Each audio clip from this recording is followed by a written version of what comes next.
आप देख रहे हैं सुकेत देवता लाइव टीवी। देवभूमि हिमाचल प्रदेश का प्रथम देवी देवताओं की संस्कृति को समर्पित यूट्यूब चैनल।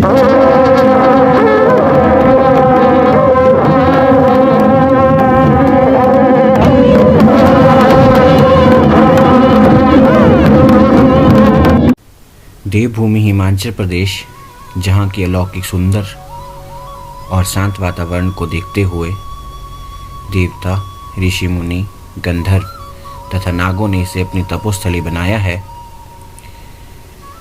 आज सुकेत देवता आपके समक्ष पेश करने जा रहा है देवभूमि हिमाचल के जिला मंडी के सरोवा क्षेत्र में स्थित देव सतकोड़ी नाग जी की कहानी।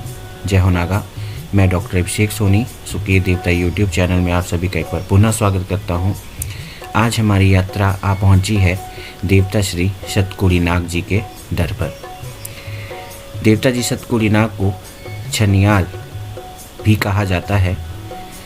देवता का मंदिर सरोवा गांव में स्थित है। देव सतकोड़ी नाग सरोवा का प्राचीन मंदिर सरोवा में स्थित है। मंदिर का निर्माण तत्कालीन प्राचीन पहाड़ी शैली के अनुसार हुआ है। यह मंदिर लगभग 600 वर्ष पुराना है, जिसका जिला मुख्यालय मंडी से दूरी 24 किलोमीटर है और तहसील चच्योट स्थित गोहर से लगभग 32 किलोमीटर की दूरी है। चलिए तो जानते हैं देवता सतकोड़ी नाग, जिन्हें छनियाल या देवछड़ैल भी लोग अपनी क्षेत्रीय भाषा में पुकारते हैं। तो देवता सतकोड़ी नाग जी की कहानी जो जनश्रुतियों पर आधारित है। यह प्राचीन दंतकथा के अनुसार देव सतकोड़ी नाग छनियाल का जन्म माता बूढ़ी नागन स्थित सरयोलसर जडोरी जोत जिला कुल्लू में हुआ है। माता बूढ़ी नागन जी के 9 पुत्रों में सबसे कनिष्ठ अर्थात छोटे पुत्र देवता श्री सतकोड़ी नाग जी हैं। माता बूढ़ी नागिन ने जब 9 पुत्रों को जन्म दिया तो माता ने इन पुत्रों को एक लकड़ी की कोठरी में बंद करके रखा। एक दिन स्वयं देवी बूढ़ी नागन जल लाने के लिए सरयोलसर चली गई। रास्ते में पुत्रों के जन्म से संबंधित बूढ़ी नागन की माता पुत्रों को देखने आ रही थी, तो उसने बूढ़ी नागन से अपने नवजात दोहतों के बारे में पूछा।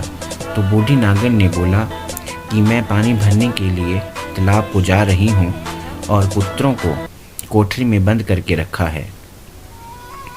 माता ने बूढ़ी नागन के समक्ष आश्चर्य जताया कि बंद कोठरी में बच्चों का दम घुट जाएगा। साथ ही साथ कहा कि आप पानी भरकर जल्दी आओ, तब तक मैं नवजात बच्चों की देखभाल करती हूँ और उन्हें संभालती हूँ। जैसे ही माता कोठरी के समीप पहुंची तो कोठरी को खोलते ही 9 नाग फन फैलाकर वहां प्रकट हुए।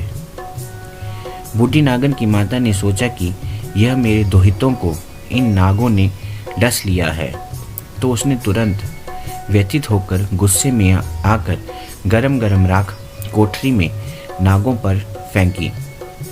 गरम राख होने के कारण 9 नाग अपनी जान बचाते हुए अलग अलग दिशा में भागे। इन 9 नागों में ज्येष्ठ पुत्र नाग देव श्री विष्णु मतलोड़ा जी, द्वितीय में देव शैटी नाग जी, तृतीय स्थान पर देव बालू नाग जी, चौथे स्थान पर देव महू नाग जी, 5वें स्थान पर देव नगलवाणी जी, 6ठे स्थान पर देव शेषनाग जी, 7वें स्थान पर देव हुरुंग नारायण जी, 8वें स्थान पर देव जुहलू जी और 9वें स्थान पर नाग सतकोड़ी नाग, जिन्हें छनियाल भी कहा जाता है, वो हैं। सबसे कनिष्ठ पुत्र देव सतकोड़ी नाग छनियाल खतरे को भांपते हुए मक्खन की कोठरी में छुप गए। तदोपरांत रास्ते में बिट्टू सरियारे के खेत से भागते हुए उनकी बाईं आंख में बिट्टू के पौधे के फल से चोट लगी। उस चोट का निशान आज भी देवता के मुख में विद्यमान है। आज के दौर में भी जब देवता का नया मुख निर्मित किया जाता है तो यह निशान स्वतः ही बाईं आंख की चोट पर उभर आता है। भ्रमण करते करते देव सतकोड़ी नाग सरोवा क्षेत्र में पहुंचे और वहां अवतरित हुए। स्थानीय लोगों को देव सतकोड़ी नाग ने अपने चमत्कार दिखाए, जिसके परिणाम स्वरूप स्थानीय लोगों ने देवता के प्रति अपनी आस्था प्रकट की।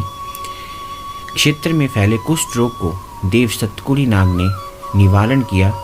साथ ही साथ देवता सतकोड़ी नाग जी मानसिक बीमारियों से ग्रस्त लोगों का भी इलाज करते हैं।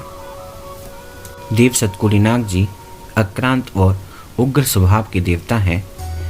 हठी प्रवृत्ति होने के कारण स्थानीय बोलों में षडंग व छंछर बोलते हैं तथा बाद में देवता का नाम छंछर होने पर छनियाल पड़ा।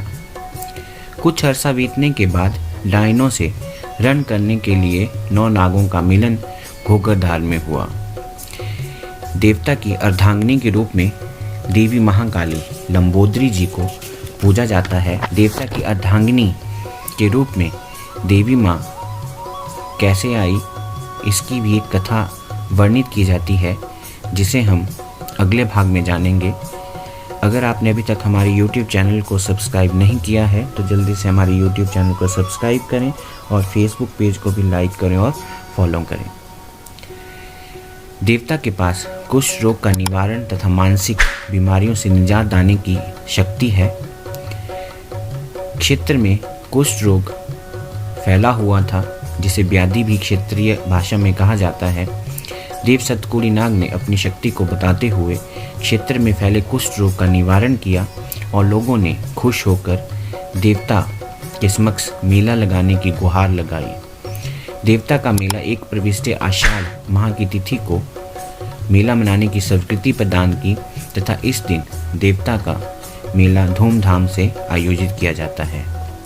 वहीं संक्रांत के पहले दिन की शाम को देवता अपनी कोठी से पूरे बाजा बजंतर और हारियानों के साथ मंदिर पहुंचते हैं। रात को देवता की कार्रवाई होने के बाद अंत में गूढ़ अग्निकुंड में छलांग लगाकर आग के अंगारों पर खेलते हैं, जिसे क्षेत्रीय भाषा में जाग कहा जाता है। वहीं वाल्मीकि जयंती से एक दिन पूर्व की शाम को जाग आयोजित की जाती है, जो देवता के हरियाणे और पूरे बाजा बजंतर और लाव लश्कर के साथ कोठी से देवता मंदिर आते हैं। वाल्मीकि जयंती के दिन माल का मेला लगता है तथा इस दिन देवता घर घर जाकर लोगों का आशीर्वाद देते हैं और लोग देवता को भोग लगाते हैं। इसी के साथ देवता माल का फेरा भी पूरे गांव में लगाते हैं और परिक्रमा करते हैं। यह 3 दिन का हारी फेरा देवता का रहता है तथा तीसरे दिन रात्रि में देवता अपनी कोठी बटेहल में विराजमान होते हैं। पशुओं की व्याधि, बखरेली व मानव जाति की व्याधियों को समाप्त करने के लिए हर 3 वर्ष के बाद मार्गशीर्ष 20 को मेला आयोजित किया जाता है। देवता मंडी शिवरात्रि महोत्सव में उस समय से शिरकत करने आ रहे हैं जब से राजाओं के द्वारा इस मेले को आयोजित किया जाता है। कहा जाता है कि मंडी शिवरात्रि में राजाओं के द्वारा दशहरे का भी आयोजन किया जाता था। उस समय ये केवल एकमात्र ऐसे देवता थे जो दशहरा उत्सव में सम्मिलित होते थे। देवता की मूल कमेटी में पुजारी, गूर, कारदार, वजीर, छोटा गूर जिसे छनाट भी कहा जाता है, कटवाल, चौकीदार, सचिव व 2 सदस्य हैं। देव संविधान के अनुसार उपरोक्त 10 सदस्यीय कमेटी पुराने समय से कार्य कर रही है।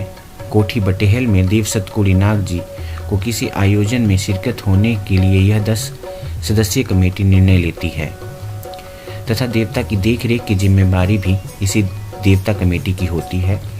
देवता चल अचल संपत्ति की जिम्मेदारी भी इसी कारदार कमेटी की होती है। यह थी कहानी सतकोड़ी नाग जी की, जिसे छनियाल भी कहा जाता है। तो देवता की अर्धांगिनी देवी भगवती महाकाली लंबोदरी के साथ कैसे हुआ देवता का संबंध, इसकी कहानी जानेंगे अगले भाग में। अगर आपको ये कहानी अच्छी लगी हो तो लाइक करें, कमेंट करें, शेयर करें और हमारे पेज को भी लाइक और फॉलो करें। यूट्यूब चैनल को सब्सक्राइब करें। जय हो नागा।